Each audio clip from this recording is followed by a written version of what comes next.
तो वेलकम। आज UPSC civil service का एग्ज़ाम हुआ है प्रीलिम्स का। तो इस वीडियो में हम उस का सलूशन देखेंगे। ये जो पेपर है ये सेट बी है। तो पर्पस ऑफ दिस वीडियो है कि पहले हम जो भी क्वेश्चंस है उसके सॉल्यूशंस को देखेंगे। उसके बाद हम इस पेपर को नेचर को एनालाइज करेंगे कि टफ़ कितना था और कितना सिंपल था। ये लास्ट ईयर के पेपर से भी इसका हम कंपैरिजन करेंगे और उसके बेसिस पे एक कट ऑफ पे आने का हम कोशिश करेंगे। ये वीडियो बहुत 5-6 पार्ट्स में आएंगी ताकि आपको भी देखने में आसानी रहे। This is a brief about me.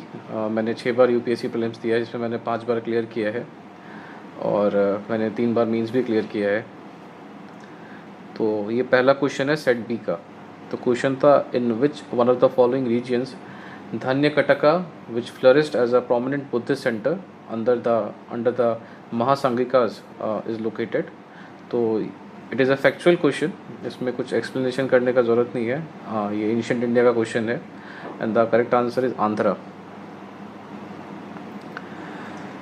जैसा कि आप देख सकते हैं कि ईस्टर्न साइड में सातवाहन एम्पायर में धन्यकटका स्तूपा भी है। तो ये इसका करेक्ट आंसर हो जाएगा आंध्रा। नेक्स्ट क्वेश्चन इसके बाद आता है कि with reference to ancient India consider the following statements. The concept of stupa is Buddhist in origin. Stupa was generally a repository of relics. Stupa was a votive and commemorative structure in Buddhist tradition. तो इसमें पूछ रहे हैं कि how many of the statements given are correct. So इसमें से 2 correct है, 1 wrong है। द फर्स्ट स्टेटमेंट जो है कि the concept of stupa is Buddhist in origin, it is not correct because Buddhism से पहले ही स्तूपा का ओरिजिन हो चुका था और जो समन ट्रेडिशन था वहाँ भी स्तूपा का यूज़ किया जाता था। So this is not correct. Rest 2 are correct कि स्तूपा जो है generally it was a repository of relics, जो अवशेष होते थे ऑफ बुद्धिस्ट मॉन्क्स या लॉर्ड बुद्धा हिमसेल्फ, उसको स्तूपा के अंदर रखा जाता था और ये एक कमोमरेटिव स्ट्रक्चर भी था। So those 2 are correct. ये पीडीएफ हम आपके साथ, ये पीपीटी जो हम आपके साथ शेयर कर देंगे, तो इसमें ये लिंक पे आप जाके फर्दर स्टडी कर सकते हैं। Moving on to the third question कि it talks about with reference to ancient South India Korkai Poompuhar Muchiri, ये क्या है। Again it's a factual question, you can't do nothing much about it. So the correct answer ये ports है। आप map में देख सकते हैं कि ये कोरकई, कावेरीपट्टनम और मुसिरी ये पोर्ट्स थे। फोर्थ क्वेश्चन कि which one of the following explain the practice of Vatakkiruttal as mentioned in the Sangam poems. Again it's a factual question, इसमें भी there is nothing much to analyse. ये these are the kind of question जो अगर आपने कभी पढ़ा हो तभी आंसर कर पाएंगे, यू कांट गेस हेयर। तो उसका करेक्ट आंसर है कि answer D. It was a ritual practice, जब किंग बैटल में हार जाते थे तो वो खुद को स्टार्व करके ही used to commit suicide. So that is the correct answer. Moving on to the fifth question, इसमें पूछा है कि कौन सी डायनेस्टीज जो हैं इनमें से how many of the above dynasties established their kingdom in the early 8th century AD? So the answer here is none, because I'll tell you the timeline also. Hoysala जो था वो it was in between 10th to 14th century. Gahadavala जो थे 11th and 12th century. Kakatiya 12th and 14th century. And Yadava dynasty, it was from 12th to 14th century. So none of the dynasties were in the early 8th century. So none of the options given are correct, all are wrong. Then we have a question here with reference to the ancient Indian history. Consider the following pairs. इसमें literary work दिए गए हैं, author का नाम दिया गया है, and you have to identify which of them are correctly matched. So first is Devi Chandragupta, Bilhana, Hammira Mahakavya, नया चंद्र Suri, Milind panha, Nagarjuna, and Niti Vakya Amrita, Somadeva Suri. So again it's a factual question and nothing much to explain here. इसमें 3 करेक्ट है, 1 गलत है. जो गलत है वो है Devi Chandragupta. It was not written by Bilhana, it was written by Vishakhadev और Vishakhadatta. Then moving on to seventh question. Souls are not only the property of animal and plant life, but also of rocks, running water, and many other natural objects not looked on as living by other religious sect. The above statement reflects one of the core beliefs of which one of the following religious sects of India. So the correct answer is Jainism, and it's a simple question. We all know the Jainas जो होते हैं, they search for life in every object present on this earth. So it's a very simple question, and the answer is Jainism. Then again a factual question. Who among the following rulers of Vijayanagar Empire constructed a large dam across Tungabhadra river and a canal cum aqueduct several kilometers long from the river to the capital city? So it is again a factual question, but we could have guessed this answer. It's Devaraya I. He is the one of the most famous kings of the empire. So but nothing much you can do about it. अगर पढ़ा होगा तभी कर पाएंगे. So the answer is Devaraya I.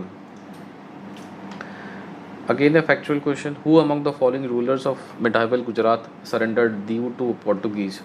So the correct answer is Bahadur Shah. He was the emperor who in the medieval Gujarat who surrendered Diu to the Portuguese. Then it's a very simple question, a very standard question of UPSC. By which one of the following acts was the Governor General of Bengal designated as the Governor General of India? So the correct answer is the Charter Act of 1833, and it's a very simple question. Lord Ripon was the Lord William Bentinck was the first Governor General of India.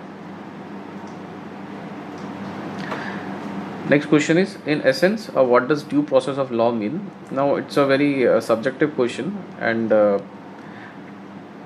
ultimately the answer will depend upon कि UPSC क्या बोलती है, and ऐसे तो there are doubt between A and C whether it can be the principle of natural justice or the fair application of law, but in my opinion the answer should be C, that is the fair application of law. Question number 12. In India, prisons are managed by state governments with their own rules and regulations for the day-to-day administration of prisons. That is the statement 1.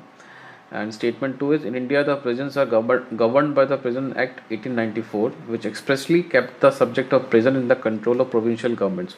So the first statement is correct, but the second statement is wrong. Wrong in the sense that the Prison Act of 1894 didn't keep it under the provincial government. It was under the central government. It was the Government of India Act 1935 which transferred the prisons under the provincial government. So there is a link also. You can go through that link and you can read further about it. Question number 13. Which one of the following statements best reflect the chief purpose of the constitution of the country? Now again, it's a very subjective question and all the answers may seem true, but most accurate as per me is, it defines and limits the power of a government. And this is a very simple question. In India, which one of the following constitutional amendments was widely believed to be enacted to overcome the judicial interpretations of the fundamental rights?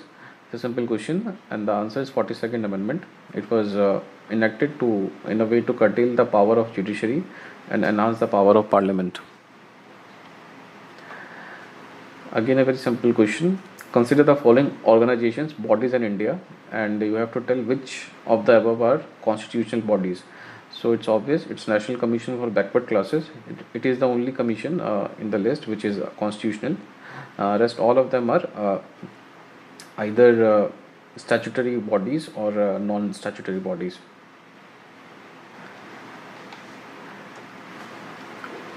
Now again a direct question from Lakshmikant book. If the election of the President of India is declared void by the Supreme Court of India, all acts done by him or her in the performance of duties of his or her office of President before the date of decision becomes invalid. So that is a wrong statement. It remains valid. It doesn't become invalid. Election for the post of President of India can be postponed on the ground that some legislative assemblies have been dissolved and elections are yet to take place. No, it can't be postponed. Even if some assemblies are dissolved, the election will continue as process. Now, when a bill is presented to the President of India, the Constitution prescribes time limits within which he/she has to declare his/her assent.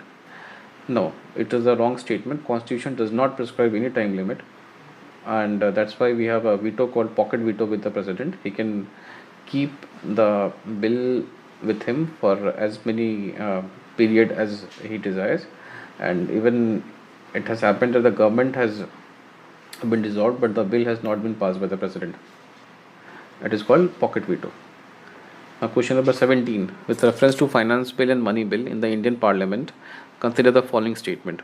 When the Lok Sabha transmits finance bill to the Rajya Sabha, it can amend or reject the bill. No. It can amend, it can suggest amendment, but it cannot reject the bill. When the Lok Sabha transmits money bill to Rajya Sabha, it cannot amend or reject the bill. It can only make recommendations. It is true. In the case of disagreement between Lok Sabha and Rajya Sabha, there is no joint sitting for money bill. That is true. But a joint sitting becomes necessary for finance bill. No, it is again wrong. We have to understand the difference between finance bill and financial bill. They are two different different type of bills. So only second statement is correct. So only one is correct. Consider the following statements. Once the central government notifies an area as a community reserve, the chief wildlife warden of the state becomes the governing authority of such forest. It is not a correct statement. It's a wrong statement. Actually, there are representatives from the community, state government, and a committee is formed which becomes the governing authority of such forest. It's not the chief wildlife warden. Hunting is obviously not allowed in such areas. People of such areas are allowed to collect non-timber forest produce. It is correct. They are allowed to collect such a non-timber forest produce. And people of such area are allowed traditional agriculture practices. No, they are not allowed.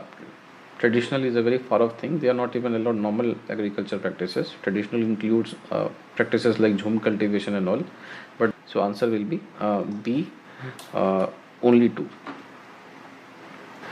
Then question number 19. With reference to scheduled areas in India, consider the following statements. Within a state, the notification of an area as scheduled area takes place through an order of the president. Now it's a correct statement. The notification is a scheduled area is notified by the order of the president.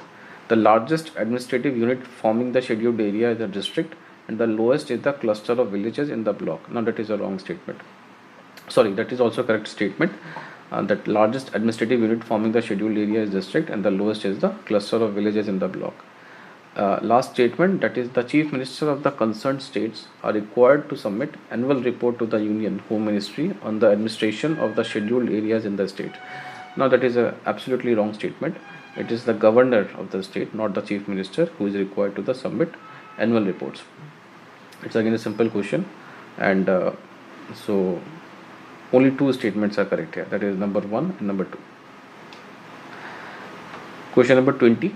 That is statement 1 is Supreme Court of India has held in some judgments that reservation policies meet under Article 16(4) of the Constitution of India would be limited by Article 335 for maintenance of efficiency of administration.